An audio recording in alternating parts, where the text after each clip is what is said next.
What the princess and I are here to do, she's going to make an appeal for those of you with large enough hearts who would like to make donations. I have been told that your donation, you'll receive back a certificate of appreciation from NDDIS for the donation that you have made. I just want to add to that. Thank you so much, Mr. Charles. Good afternoon, ladies and gentlemen. Castle, we're all well. We've been fed and we've been watered. Yes, I am Her Royal Highness Princess Muraddiun Adido. Not a nickname or a pet name. Princess is my title. So I'm both humble and proud to be the granddaughter of my grandfather, His Royal Majesty Oba William Christopher Adedoyin II, Anoku Diakari Brother Kingdom. That, of course, is in Ogun State. Southwestern Nigeria, the most beautiful country in the world, alongside Uganda, Kenya, the rest. So, nobody can tell the story of a place or a people except the main actors. You must start where they sat, felt their pain, understand their struggles, know their challenges, and oftentimes applaud their achievements. That is the story of NDDIS. And we all know the head honcho is Prince. By the way, stop calling him Otumba. His title is Prince. He's from a royal house. He's Prince Bimbo for Lion. He's not a chief. He's not Otumba. When somebody from a royal lineage lets you know that he's a prince, you never know. You might be invited to a coronation too. So just keep that in your back pockets. But talking about NDDIS, just as my brother Charles has said, it has been run gratis, really, solely by Prince Bimbo himself and some supporters, once in a while, sponsors. But again, we're talking about sustainability. To keep something going, it's like having a car. If you don't put petrol in your car, it's going to stop. If you don't put engine in it, it's going to stop.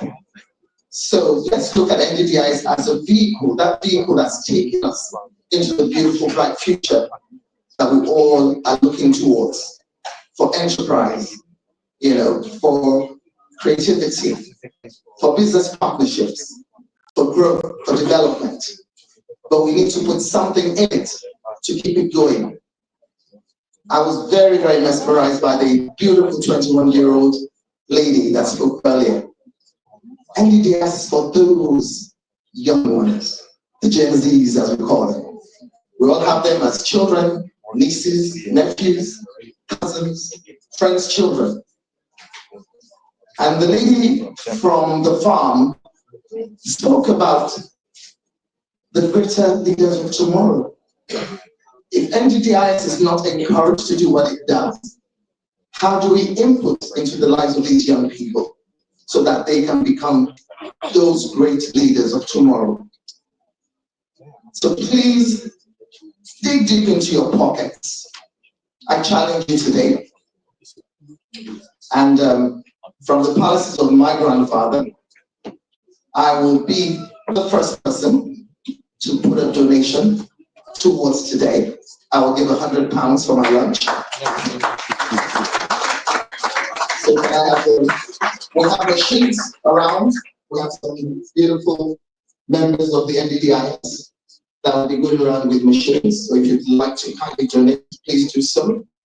If you're one of those people that don't like to use your cards, don't worry. We can also show you the bank account of NDDIS.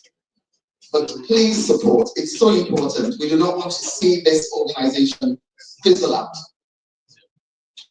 And we want you to all know, some know, but many people don't know. President Bimbo has actually been named the father of Africans in the diaspora. Many years ago, and I think 3 years ago, I was also named the mother of Africans in the diaspora. So this is a very important thing for us, as we work towards enabling the country of NDIs. I beg you, I use my royal staff to beg you, please. Put your hands in your pockets. I want to add something to that. I mentioned DD, but let me tell you, all donations are accepted. We're at a point where we are not really insistent on the amount. Anything you can donate is heartily and gratefully received. Thank you. Let's do it now, please. We have. Can I have? I'll just go to my. All right. So these young champs will walk on and please just put in what you can. All right? If you can. It's important. Oh. All right, so apparently 2 machines are not working. Is yours working? You know how these things work. 2 machines are not working. So the account details are there on screen.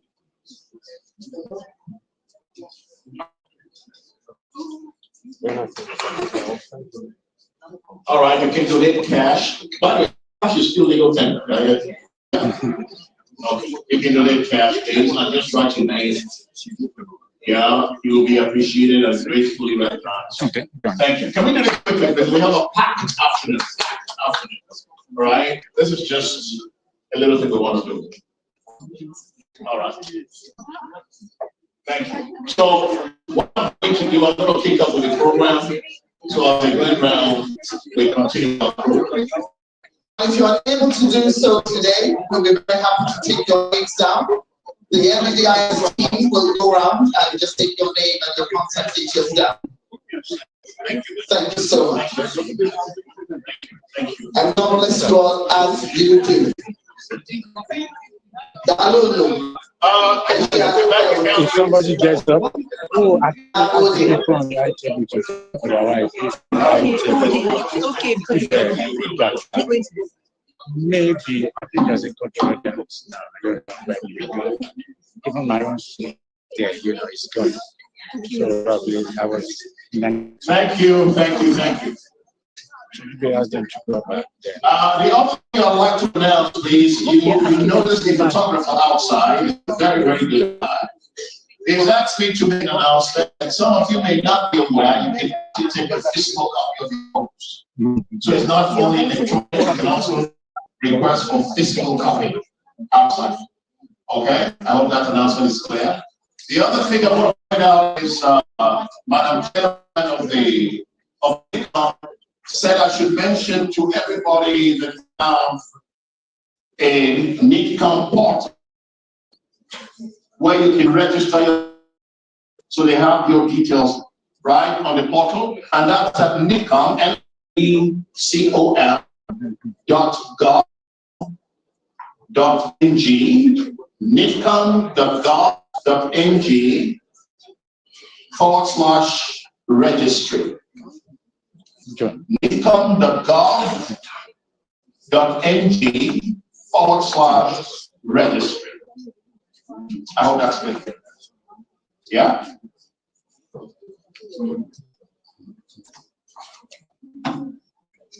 Thank you so much. Could we all put our hands together for one of our greatest supporters in the person of Engineer Olu Ayebusi. He's given up, not from the company, his personal donation of £1,000. So this is not from Olu, this is from him as a person. Thank you so much, sir. Again, I'm absolutely disappointed. I'm disappointed. I expected at least 50 to 100,000. I know what you want. Okay? You don't eat your food. Yeah? Okay, well, let's start. Well, let's stop it next time. Okay?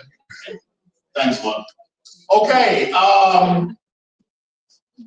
Where are we? Those are the announcements made. Let's kick into our next program, please. So at this time, I want us to pay attention. We are going to invite the representative of the governor of Bauchi State.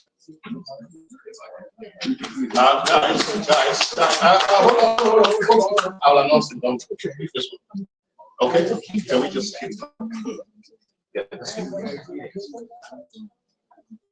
So, representing His Excellency Senator Bala Mohammed, the Executive Governor of Bauchi State, is represented here today by Honorable Aminu Hamani, Secretary to the Government of Bauchi State. They've come all the way from Nigeria for this presentation and for this event. Please help me to feel welcome.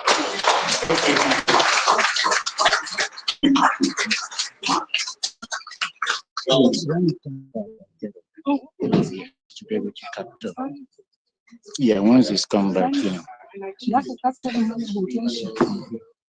Oh, okay. Oh, okay. No, temporary. Interim. Well, good afternoon, ladies and gentlemen. Mine becomes very difficult because it's a session that is coming immediately after lunch. So which means I will have to make an effort to keep everyone pleased to read. I learned a number of things when I came in here this morning. I learned about top table when I have been used to high table.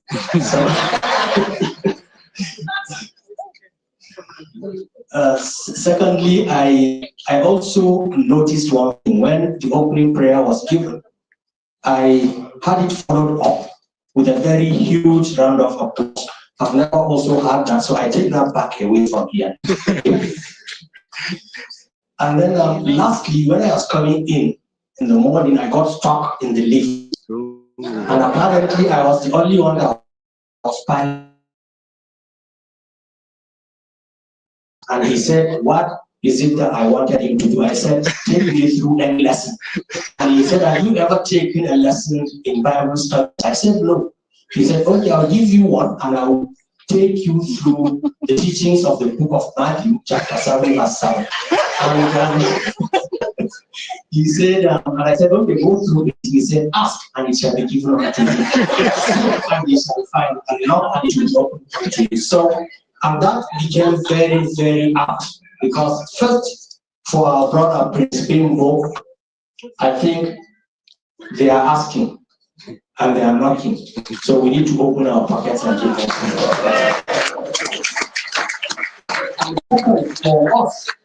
For us that are coming from Bauchi, we are coming to show you what we have from Bauchi. So as we leave, we also ask, you know, that you look at us and then you come into us and then support us. Good afternoon once again. So I will look at, you know, what a presentation that I make on behalf of the governor that we call leveraging diaspora investment and support. And in making this presentation, I will try to be as smart as possible. But where I make any mistake, I will take personal responsibility. But where the credits, you know, come up, I give them to the governor. So we go to the next slide. I just want to go quickly, you know, and briefly into Bauchi. I want to give an overview. Bauchi is one of 36 states in Nigeria. You all know that. Bauchi covers a land area of next one. Bauchi covers a land area of 49,549 square kilometers. That is about 5.3% of Nigeria's total land mass. Bauchi has a population of about 7.5 million, and that is growing annually at a rate of 3.3%. Now, 7.5, maybe 2 back, perhaps we are 8.5 now. Now, the population is made up of a working age group of between 15 and 65% that makes up about 41.2% of the population. We have very good climatic conditions. We have a rainfall regime of between 700 and 1,300 milliliters. Can you go to the next? Now, we will look at the key potentials that we have, some of the key potentials that we have in the state. And we will start with tourism, and this is where I want Bimbo, if she's here, to look at Moji, sorry, to look at what we also have. We have potentials in tourism. Moji is home to Nigeria's premier game reserve, the Yankari Game Reserve, Resort and Safari, and other tourist attractions. It has 52 species of mammals, 30 species of birds, 17 reptile species, 7 amphibian types, and numerous insects. There are several cultural and historical sites, including the famous Wiki Warm Spring. Wiki Warm Spring is a natural spring that has, water that has a constant temperature of 31 degrees centigrade, 7 days in a week, 365 days in a year. It's natural.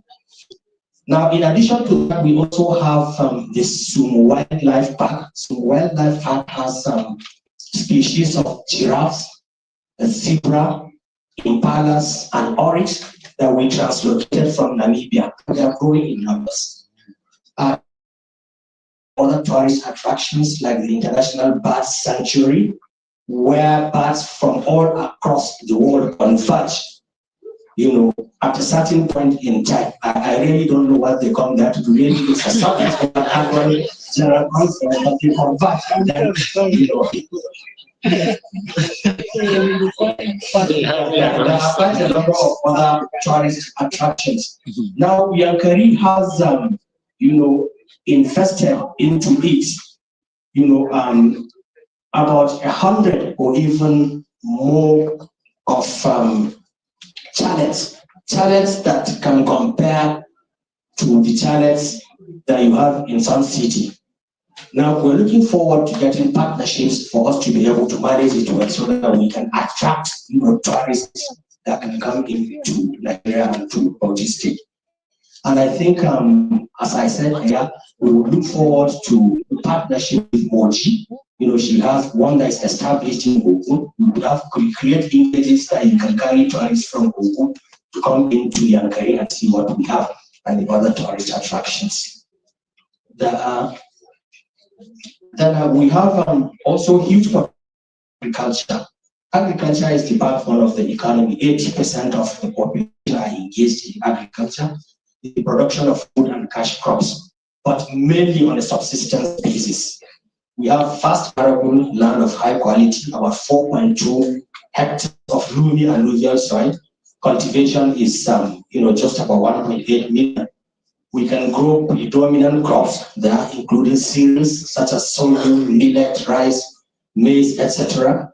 We have huge potentials for irrigation through several dams and water bodies, that we can use. Then, in addition, we have very, very large population of livestock, including cattle, sheep, and poultry. So we have a lot of potentials in there, and we believe that we can encourage investors to come in to develop priority value chains around cereals and legumes, maize, rice, oilseeds. We have sesame in agroforestry, large-scale commercial agriculture, soybeans, and so on and so forth. Now, in order to support all that, there are a number of incentives that we give as a state and as the federal government of Nigeria. There is availability of land that we can give at concessionary rates for anyone that is interested. There is what we call pioneer status that could be enjoyed for startups, in agriculture. There are tax sweeteners, capital allowances, zero import duty on equipment and machinery, investment relief allowance, and then lower corporate tax that is charged, initially. Then beyond that, we also have, can we check the next one? Next. Next. In natural resources. Natural resources, we have huge deposits of a variety of solid minerals, gypsum, tantalite, quite a number of them that have been discovered in commercial quantities. The sector is dominated mainly at the moment by artisanal miners. So we need some kind of support to be able to exploit what we have there. Additionally, most recently, there has been the discovery of huge deposits of hydrocarbons. Exploration has started by NNPC, and we believe that as we go further, we should be able to create avenues for forward and backward linkages in order to create MSMEs around, solid minerals and, the oil and gas sector. Now, we also have incentives for that.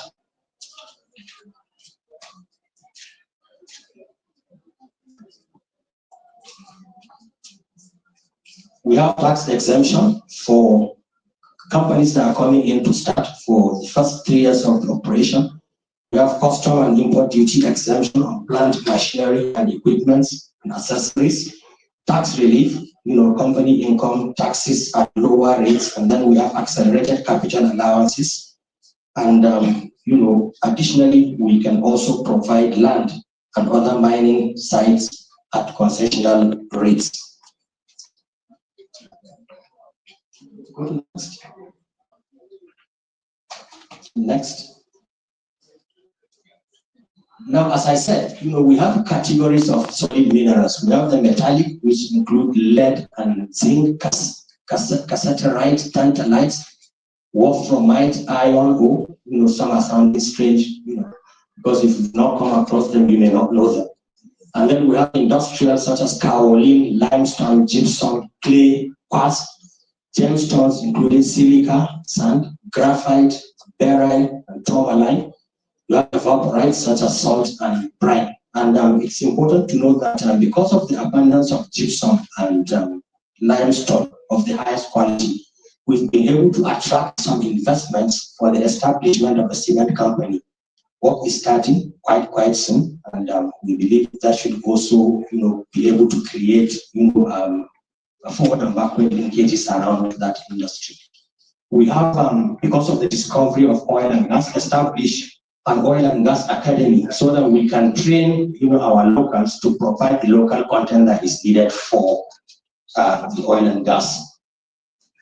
Next, we also have potentials in ICT. We have a large population of youth that are trained, because of the institutions that we have around the state. And we believe that we will leverage on the power of ICT to be able to, provide skills for them to be on their own and catch up for themselves. We have other sectors that we also have potentials, such as in energy, huge potentials in renewable energy, solar energy, because we have very high irradiation. In urban and rural development, waste management, in mass housing development, security infrastructure, transportation, and traffic management. Now, beyond all these potentials, we also recognize that we have impediments that have mitigated development in the state. And can we go to the next 2 slides? The next one. We acknowledge that we have challenges. Agriculture, which is the backbone of the economy, contributes far below its potential because of treasury and operation on subsistence basis. In terms of literacy, the national average literacy rate of about 70% is less in some parts of the country, including Oji, of course. Health, Nigeria's health outcome indicators are low, though improving. And I would say that because of these challenges, we have consistently been investing 15% minimally of our budgets annually into education and healthcare. Now, it's important to also note that because of the relative peace that we have in the state, among all the states around us, there has been a very, very high rate of immigration into the state. And that has exerted a lot of pressure on our social services. Capacity of our schools, capacity of our primary health centers, our hospitals is challenged. Now, poverty rate is also quite high. We are working to provide a robust social protection system supported by policies, and we're working, to make sure that happens excellently. Very high unemployment rate. We have natural disasters and climate change. Annually we have floods that wash away infrastructure, including some of the schools and the hospitals that we have, which is a major challenge. Now, because of all this, we also felt this is an opportunity for us to share some of these challenges so that we can find support to be able to address them. In education, for example, we have a very high, teacher-student ratio, which means we need to work to be able to improve on that. We have a very, very high number of, eligible out-of-school children. We need to get them back to school.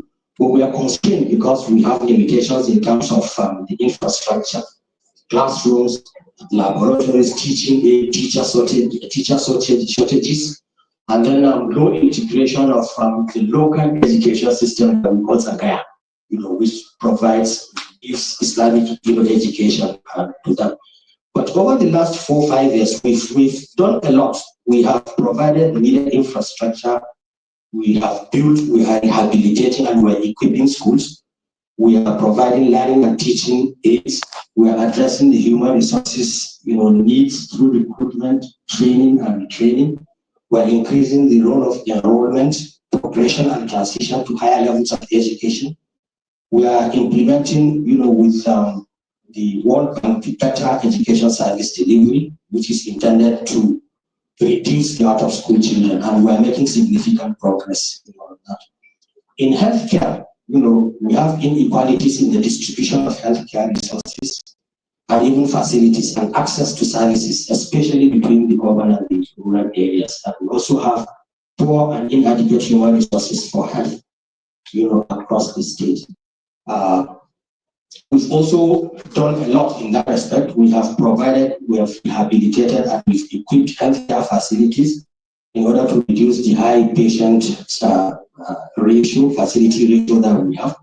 We make sure that 1,163 primary health centers across all the wards in the state are functional. We've provided 32 functional hospitals so that we will have secondary health facility at least in every local government area. We're engaging and training and retraining qualified professionals. Unfortunately, we've also tried to engage health professionals, doctors, and it's also becoming quite difficult in spite of the incentives that you have, because there are shortages of some of that in the country. Now we are expanding the routine outreach immunization, and we've also established the state health contributory management agency to be able to address some of those issues. Now, in the environment, let's go to the next one. In the environment, we have natural and man-induced climatic changes and population increase, which has exerted enormous pressure on the environment. Now, we also have the adverse effects of climate change with rising water levels, resulting in yearly floods, that, as I said earlier, washes away the infrastructure that we have.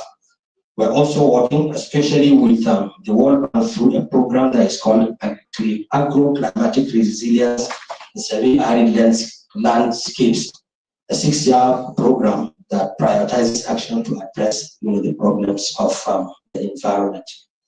We're also challenged, as I said, because we have a very, very huge number of youth that we have. According to the National Bureau of Statistics, we have an unemployment rate of about 81%, which is mainly made up of the youth, which includes 20,000 graduates, over 40,000 entrepreneurs, and so on and so forth. So we've worked on that too, and we're working on that, and we're leveraging support to be able to do a lot much more. We've done a lot to provide skills and entrepreneurship training, empowerment programs across the local governments. As I said, we are working with the World Bank and the African Development Bank to bring up digital economy programs in order to create self-sustaining ICT jobs. Humanitarian crisis factors, as I said, because we have peace, relative peace in the state, we've been able to attract a number of immigrants, estimated at over 1.5 million, and that has, as I said, exerted a lot of pressure on the facilities that we have. And I think what has contributed significantly to that is the fact that we have a policy that accommodates and integrates, IDPs into our communities rather than have them separated. So that has, increased the rate at which we have had this. Now, to looking at the whole picture, and in order to address all that, we as a state have worked with the UNDP, United Nations Development Program, to develop a perspective plan 2024 to 2033, which seeks to address the challenges that we have. The perspective plan is SDGs based, and it looks basically to prioritize women, children, and people with disabilities, and it's emphasizing on the establishment of public ownership through a series of engagements. It is also intended to serve as an investment promotion tool by actively seeking to bring investment opportunities. It seeks, to bring development strategies, as I said, such as SDGs, Agenda 2063, the Nigerian Development Plan, and so on, into a plan that is harmonized and rationally, implemented.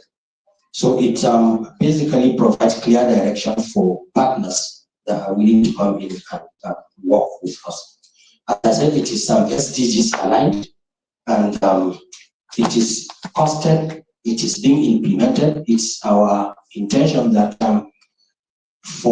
we would formally launch, the plan when we have the Multi-State Investment Summit. That I would use this opportunity to invite, you. It's coming up on the 24th and the 25th of June of this year. So this is where we intend to launch that plan. So I would conclude by saying that though we've made efforts towards the provision of the required interventions into the key sectors over the last 4 or 5 years, but huge gaps still exist. And that is why the multi-state government is here with a very, very strong delegation, to show our commitment in what we are doing, to seek partnership from Nigerians in diaspora and international community to attract investments and intervention. And the state is resolute in the implementation of its perspective plan. And we look forward to working with you quite closely. Opportunities are there. We're open and we're waiting and we're willing. And I also refer you to the teachings of the Book of Matthew. That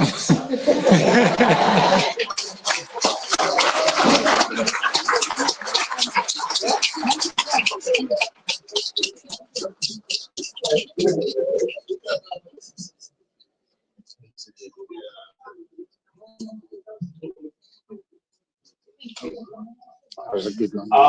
Ladies and gentlemen, let's give them a big hand, please. And as you heard from we shouldn't be calling it chief anymore. Since it's going to be called Prince. But which one do you prefer? Up to you. But I'm a Prince. So either chief or Prince. We'll answer him. I need to bring him up because he mentioned something very important about to take place, and that's the signing of an MOU. So let's get him up to make all those necessary announcements. Chief, please come on up. Thank you very much.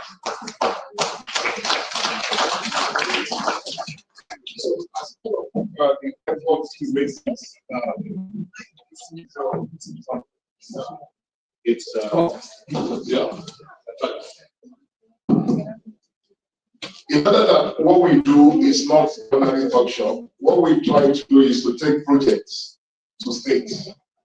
And many of you remember when Governor Rotimi Akeredolu came here, came to London, came to NDDIS, that was last year. I don't know, a year before he died. Yeah. We took 14 major projects back to dating in Ondo State. So our plan is to also take projects back to state governor Because Bauchi State Governor actually told me, because I spoke to him on the phone, he said to me that he was coming to London. But because of the Umrah and a lot of things happening, you know, because we are Muslim Ramadan, a lot of people are traveling, and then there's a meeting happening in Saudi Arabia with Islamic Bank. So a couple of the governors who were supposed to be here today had to be there. So it's not because they don't, not because they broke any kind of promise. It's simply because something happened, they have to be in Saudi Arabia. But one of the things we are doing for them is that we are introducing them to funders. There are two funders that have attended this event. One has met with them today, and we have an agreement to sign with them as NDDIS to say that, I don't know whether you want to hear this, but maybe I should be discussing that with our NDDIS members. They have to pay us commission for every fund that comes in. So we're signing the MOU, and we just want to have that small ceremony with the SSG and the honorable commissioners who, this is a very powerful delegation coming from, this is just the government of Bauchi State, apart from the governor not being here. Please, a round of applause to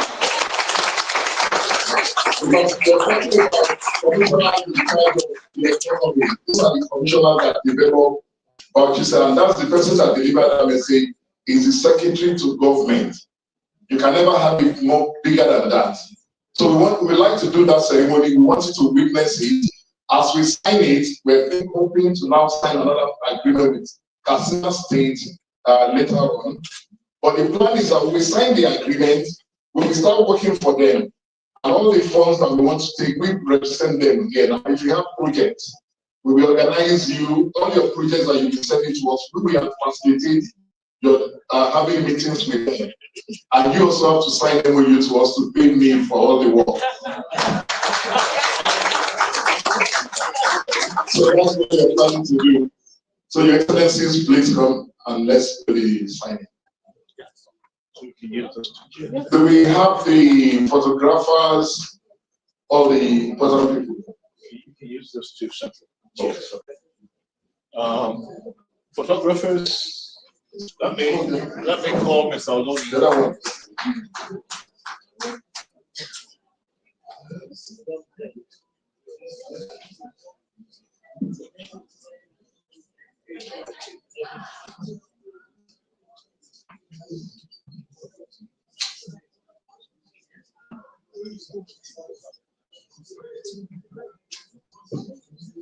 This reflection.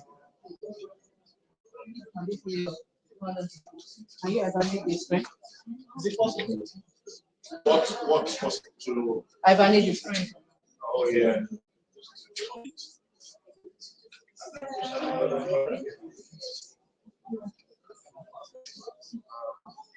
Okay.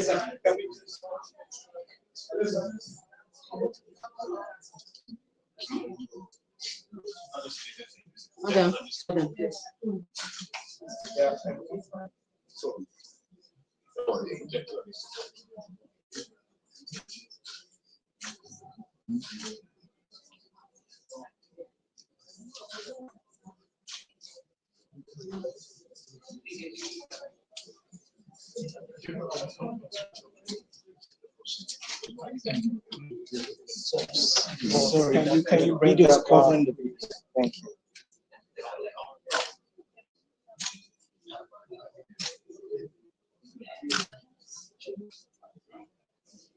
It's just gonna get you.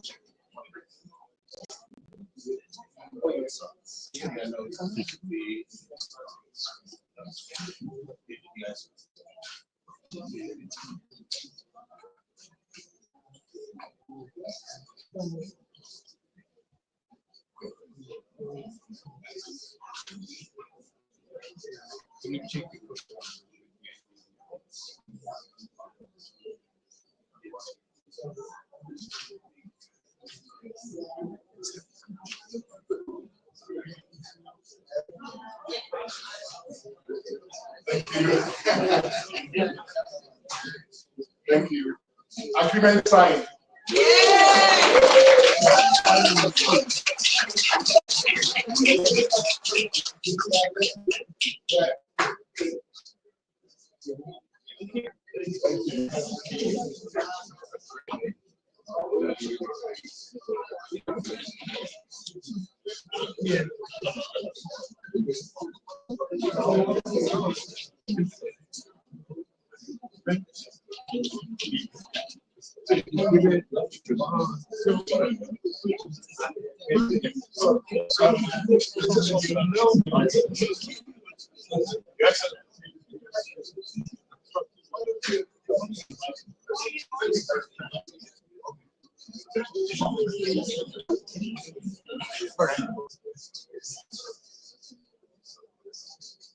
Hello.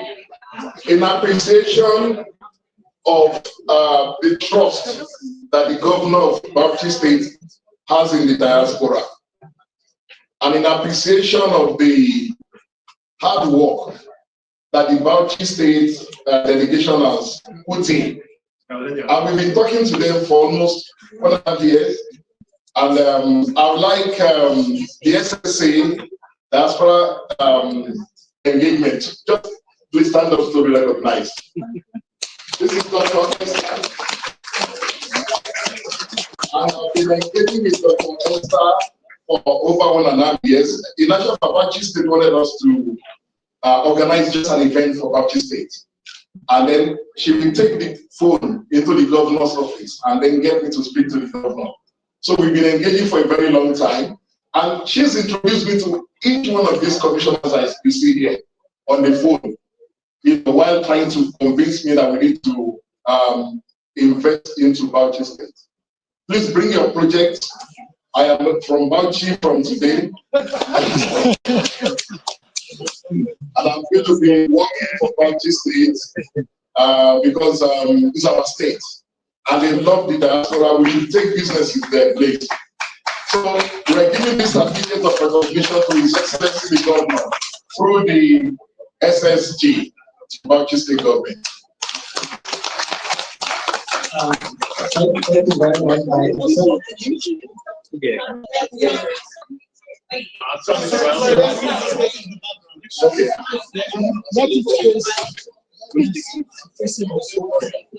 Okay, yeah. Yeah. So I accept this award. So I accept this award in recognition on behalf of the SSC Governor. In fact, I have no option because it's not transferable, it's in his name. And then I think it's also important for you to know that my discussions with him has also brought some bit of talk. Because when we started these discussions, I was the commissioner for budget and planning. So before we could conclude, I was promoted to the secretary to the state government.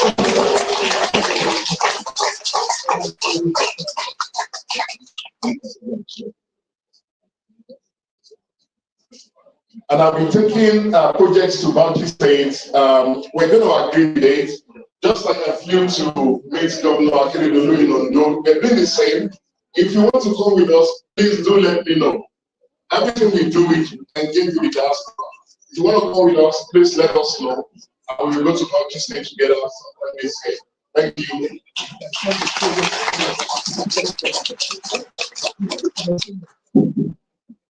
Congratulations, Steve, for EIS.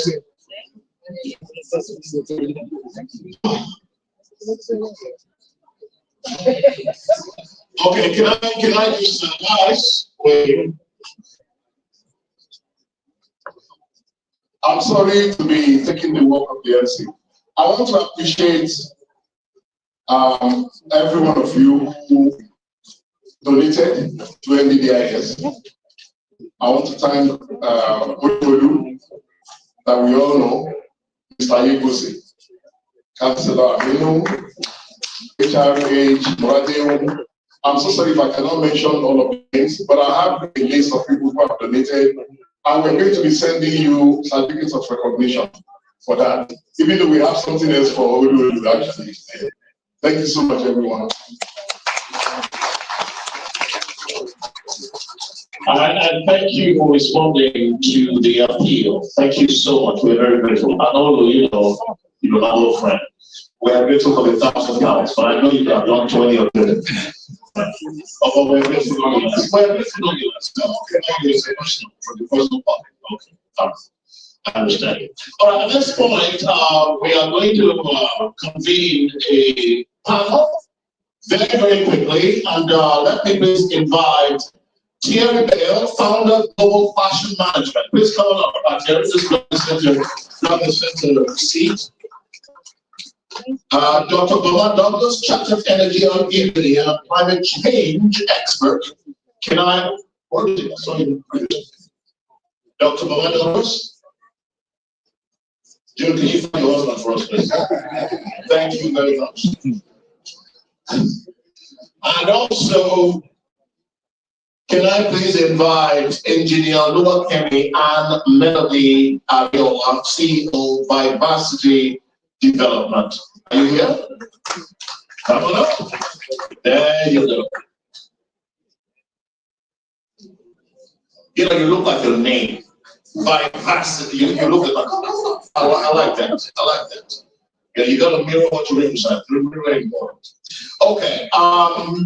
The panel will be discussing job creation, strategy for job creation, and enterprise promotion in Nigeria. Dr. Baba, we're waiting for you.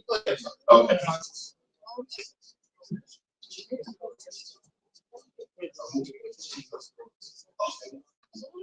Jill, is that French? Jill customers, come on up. Why not? Why not? Come on up. Thank you. Come join us. Thank you, Jill.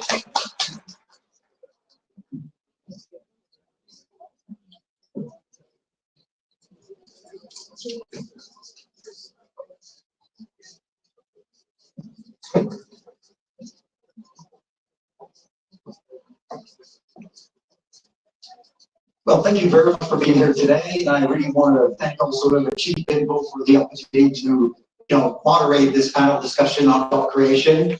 I was able to do several keynotes with the African community. I was also in Abuja last year, and I can see how you are rich through your people, through the skills and experience that you have to be able to generate job creation, but also to build global businesses.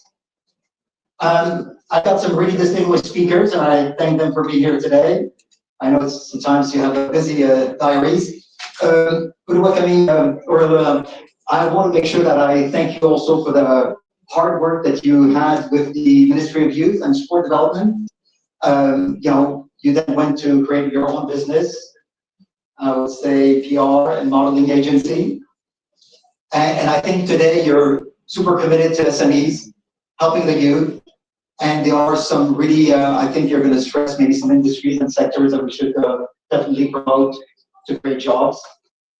Thank you so much. I'll make sure that you present and introduce yourself. Dr. Roman, thank you for being here. I think you had a busy afternoon. Look, it was great to also discuss some industries and sectors that we discussed prior to the event, so I'll let you tell us more today. And Gilles Costarus has been also somebody who's got a wealth of experience working with governments. But also what is really interesting, and Gina, I would expect your feedback on that, your ability to work with governments and advise them how to maximize the opportunity when working with the diaspora. But not just, it's not about Nigeria or just African, but also other diaspora around the world. So he's going to share some really interesting insight. So make sure that we have some kind of call to action at the end. So I don't know whether you want to introduce yourself, make it maybe just 1 minute, and then we can do a little bit of a Q&A. Wonderful. Can I say? Absolutely. Thank you. Can I say? Is that okay? Brilliant. Okay, so standing on the existing protocol, my name is Melody Luakemi, engineer, I must add, because it's very important to promote women in the STEM sector. I did live here 11 years ago, and then I since moved over to Nigeria, where I served as Special Assistant to the Minister of ICT for 4 years, and then Special Assistant to the Minister of Youth for 4 years. And after that 8 years, I've moved on to founding my own social enterprise that still works on the things that I worked on while I was in government. So it's a tri-sector enterprise that deals with government, private, and CSO sector. I'm just actually looking way back from New York, where we went to convene an event at the CSW, Commission on Citizen Women at the United Nations, in the same topic, which is the future of work for young Nigerians. Thank you. Thank you so much. Dr. Mohan. Thank you. My name is Dr. Omar Douglas, chartered engineer and fellow of the Energy Institute. We make decisions on who should proceed to be a chartered engineer to practice in this country. So that's we sit on panels to make that decision. And I was chair of the Central Association of Nigerians in the United Kingdom. And Bimbo was ahead of me. He did a marvelous job, and I later on took over. And we're happy that the community still remain, intact today. And I'll also hand it over. Well, my main area is energy and energy efficiency, job creation. I have a number of things that I had earlier discussed with Theory that I'll be tabling this afternoon.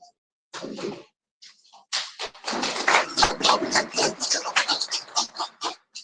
Good afternoon. My name is Gilles Costobus. As Thierry mentioned, my background is banking, investment banking more specifically. Over the years, I've had the opportunity to advise governments really create jobs in their country, develop their economy, promote growth. And on some instances, and I will share those examples with you later, we did target the diaspora of each of those countries. And just like to share some ways that you can actually use to maximize that type of economy and effect. That can be very powerful, and to an extent it should be promoted even more. And tell you a bit more about that later, but it doesn't get the attention, and in fact the opportunity deserves targeting the diaspora to help the countries develop their economy and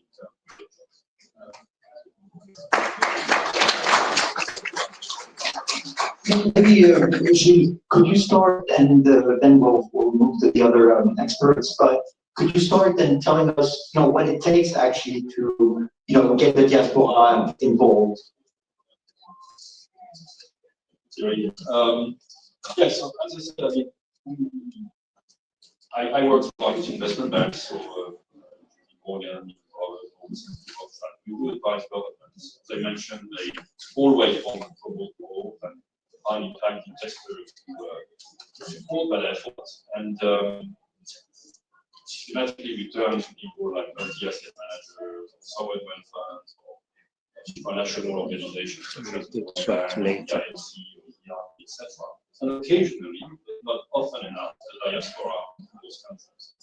And we found that it's a very interesting pool of talent to target, because often the diaspora is composed of people who are well educated, who can be financial investors or entrepreneurs.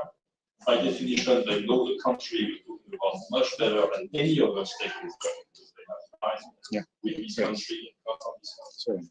And in addition, they have a sort of emotional implication with the country, which is also an interesting element, because that can lead them to be a bit more bold, a bit more daunting in terms of projects they are willing to embark on. For example, if you have a country, Nigeria or your country, willing to find finance for a given project, it's all about presenting a sort of risk-return profile of the project and go to investors and find funds.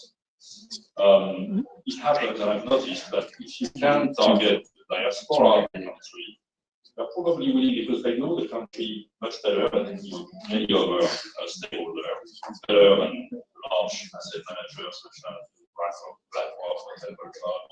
sovereign wealth fund in the Middle East or the World Bank or whatever. They do know their country much better, they believe in it, and they're probably willing to accept more daunting sort of risk-return profile, and therefore structures that are more useful to the country and lead more efficiently to job creation, eventually. I give you an example. We did this work for Greece, for example. Greece has also a large diaspora outside of the country. As many people, as many great people, in fact, live outside of Greece as the number actually live in Greece. And we did advise the Greek government when it was in crisis around 2010, 2008, 2009. It was all about promoting the growth in Greece so that they curb unemployment, etc. And we found this financial product, which is basically get the government to issue debt, but the service of that debt, towards income or enforcing the debt, is actually tied to the ability of the country to promote growth and develop growth. The traditional investors we turned to at the time didn't like it because it was judged risky, etc. The great diaspora, because they lived in Greece and they knew the country had better debt to recreate growth, they did buy the debt. So that's a very good example where you see that if the diaspora could be organized in such a way that it could be considered as stakeholder or as an investor, as valid and powerful as those large multi-asset managers, sovereign wealth fund, or development bank institutions, you can achieve very, very good things. And in fact, in the case of Greece, once the Greek decided to buy this debt, all of a sudden, almost miraculously, all the stakeholders started to like it. So they can be really at the forefront of innovation, and that can be very effective. To answer your question, what it takes is to actually, because the reason why the diaspora is not enough targeting, it's because the people who decide, the advisor, the government, etc., they don't know how to approach the diaspora. So what it takes is to have a mechanism whereby somebody, organization or an agency, can represent what is diaspora is prepared to do in terms of investment or projects. Thank you very much. Would you all give us your input in terms of insight in terms of for the diaspora to also be investment and job creation in Nigeria? Thank you so much. So from my perspective, I like what the last thing you just said about it's about understanding the terrain, because we do have what is more of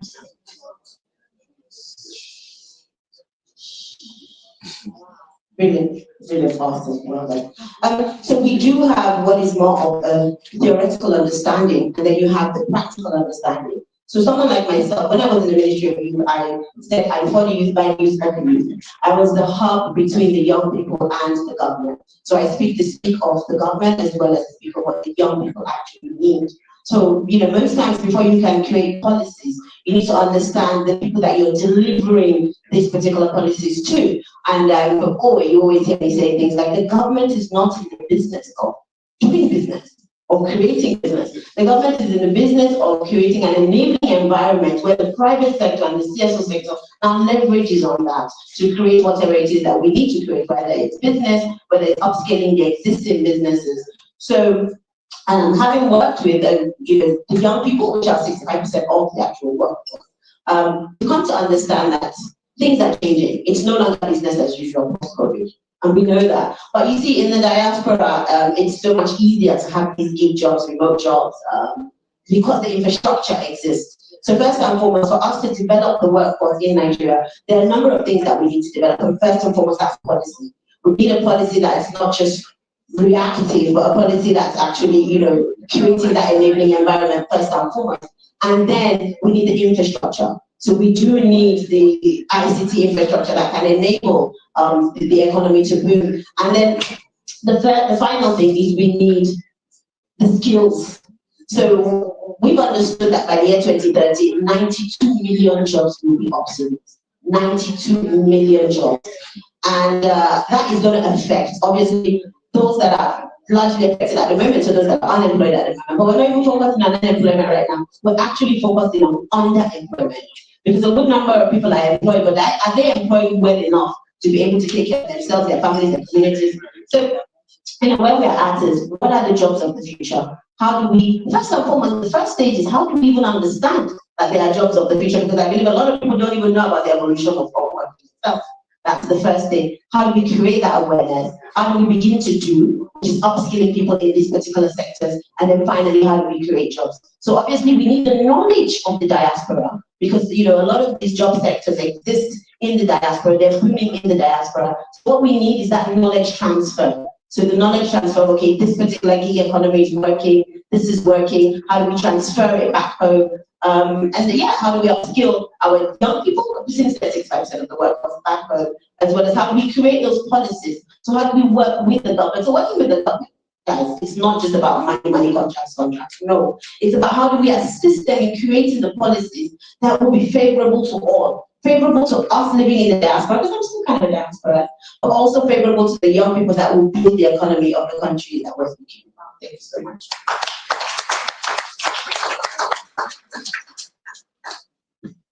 Thank you. The advantage we have as diasporans is that we have the exposure to technology, and we also have the contacts. So all we need to do is to come together in groups, constitute ourselves in such a way that we can make meaningful impact in the country, rather than, we sending money is okay, individually to our families, but then we need to do more. Basically, I'll be looking at I'm looking at three possibilities.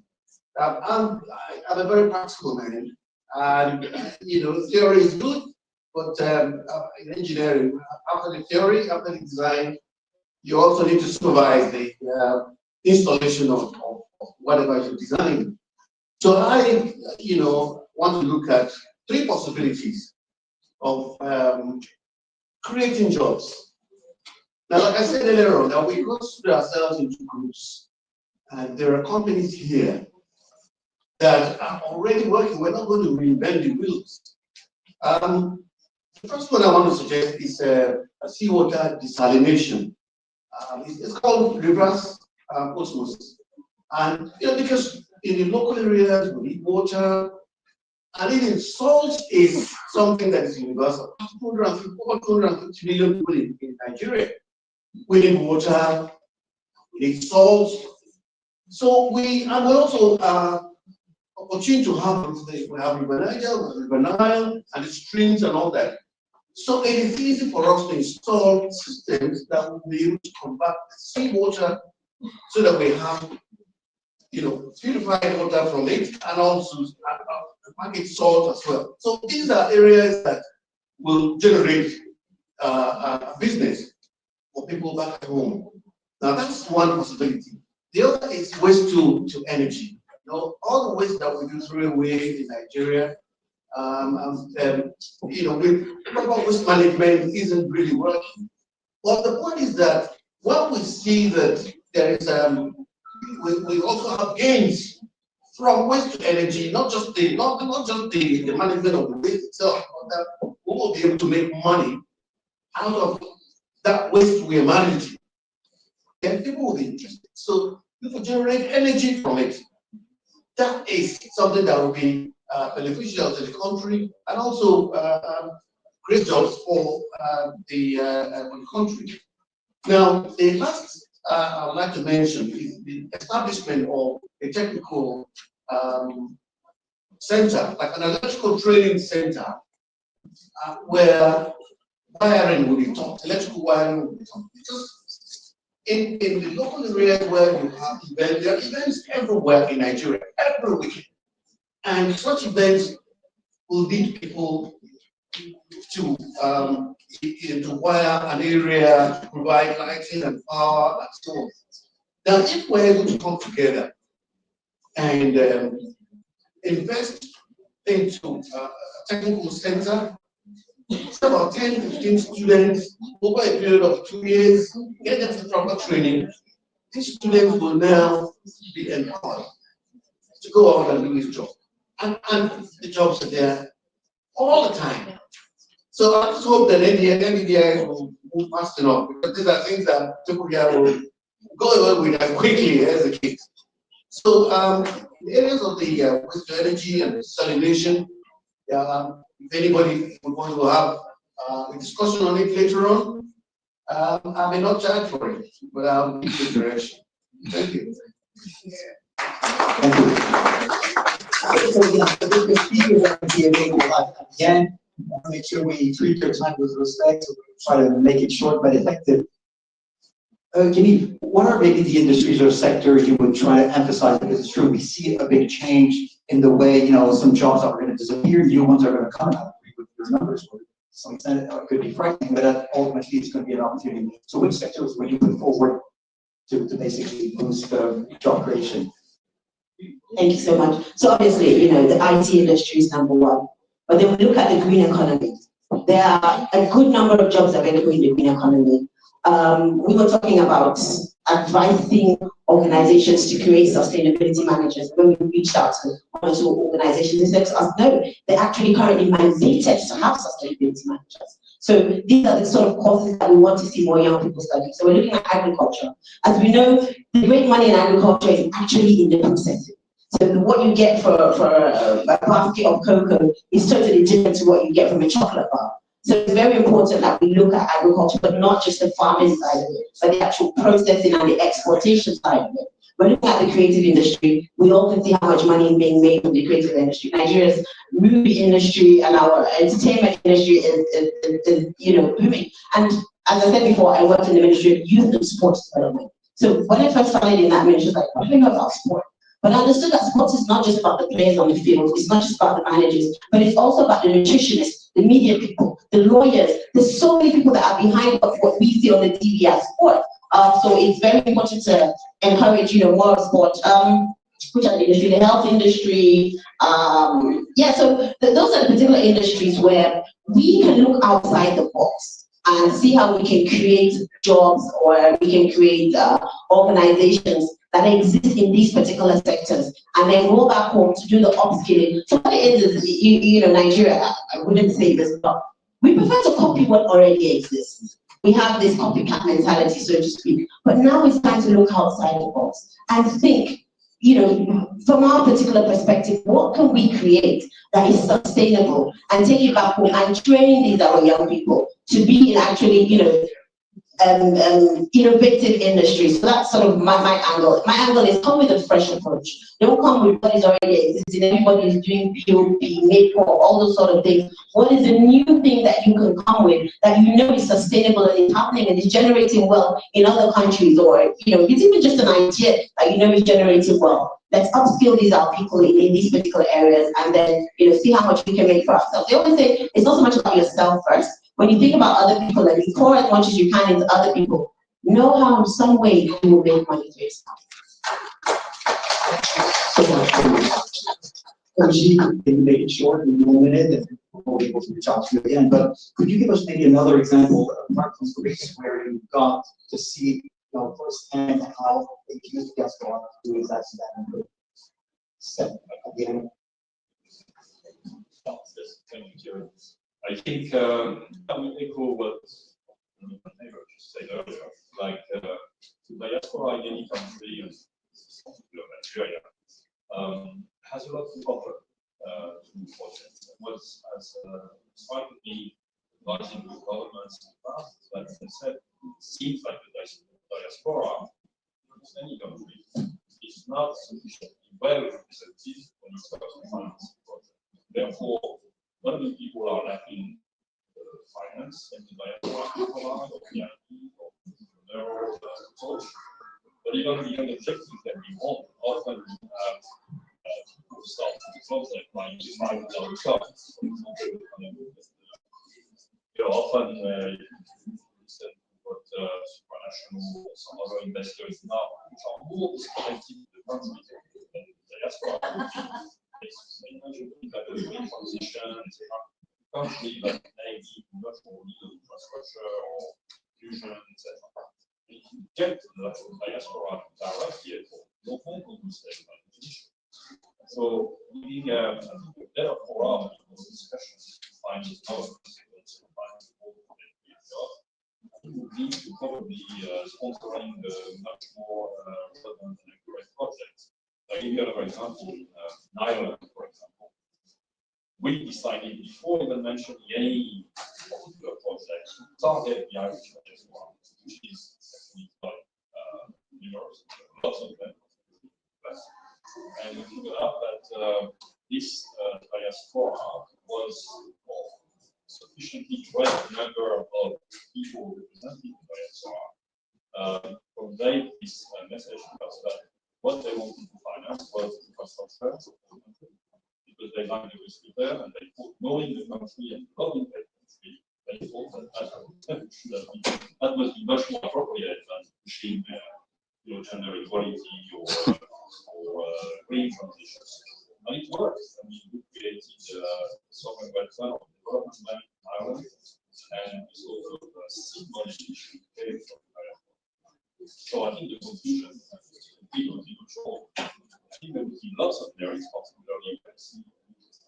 particularly so much lab and value and willingness, lots of it. Just merits channel such added value and effort, so that yeah, I mean, this input and the added value to diaspora is better understood, so that we can formulate examples of projects in terms of the wish, and in turn we target the projects. Jim, thank you very much. Look, what I